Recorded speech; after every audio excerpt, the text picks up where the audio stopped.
Governor John Hickenlooper officially submitted legal questions to the state Supreme Court last week.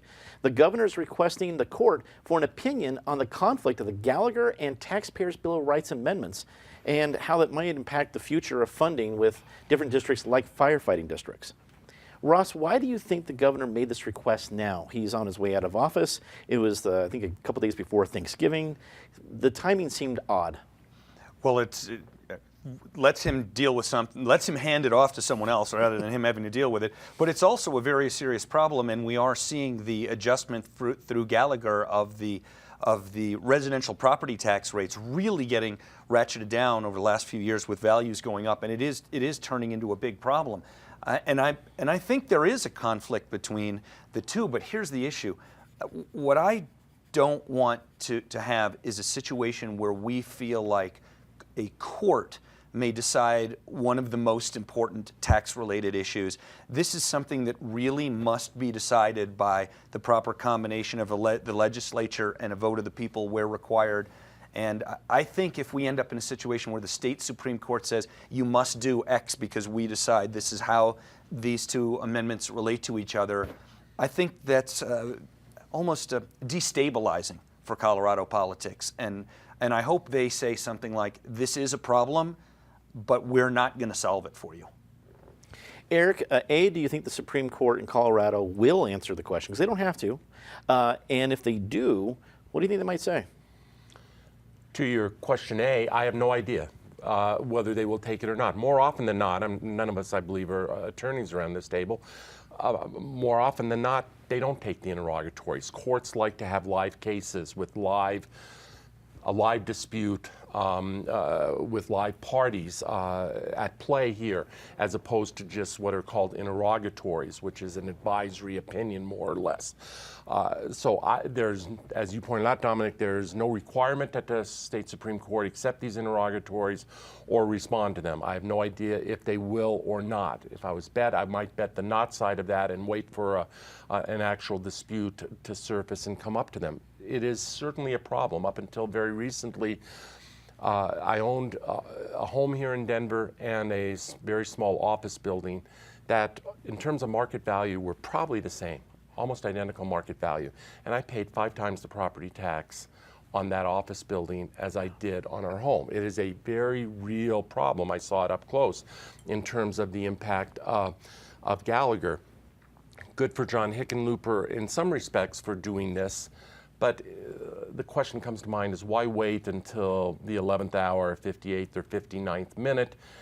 He's had 8 years here, and really, in terms of what he called the fiscal thicket, and I think there have been other words that he's used to describe our fiscal dilemma, I think you have a hard time pointing back to the last 8 years and say that there have really been any answers or that he has really led the fight in any real way. Susan, is the Gallagher Amendment as we know it long for this world? Probably not. Something is going to have to untie this so-called Gordian knot that is, or fiscal thicket, as others call it. The action taken by Hickenlooper, though, is political theater.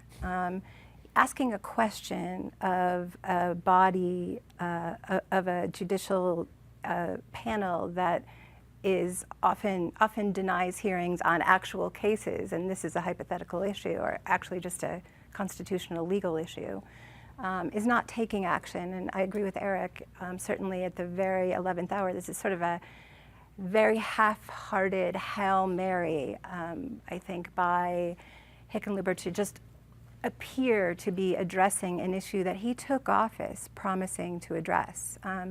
And this Gordian knot, which is the combination of both Gallagher, which you asked me about, and the Taxpayers Bill of Rights, TABOR, affects literally every area of state spending and every issue that people care about, transportation, education, all of it. And I think it's actually sort of a cynical move, frankly, that this is how he takes action, by asking a question. And I don't agree with you, Ross, that it would be destabilizing. You can't undo Gallagher by an answer from the Supreme Court to an interrogatory. That's not how our state works.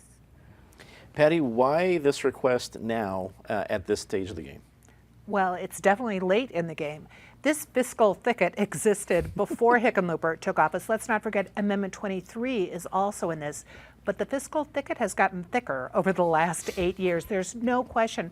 To add to what Eric said, I know people who have small businesses, own their property, and they are having to boot out tenants they've been giving market value rent for who just can't afford it. These people can't afford their buildings anymore.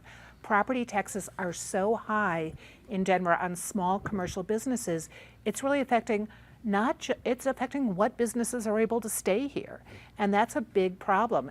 The issue on TABOR and the firefighters, which is the reason that really came up, and I think Hickenlooper was responding to some criticism in the press when he sent this to the Supreme Court, because fire districts, of all people who need money now in Colorado, you just have to look at California and realize they are hamstrung, and sooner or later our fiscal thicket will catch fire and they will not be able to handle it. So we're going to have to handle it one way or another. People have talked about coming up with legislative fixes or putting it on the ballot. We haven't seen it. There's been talk about that for decades. I think we will see something in the next 2 years.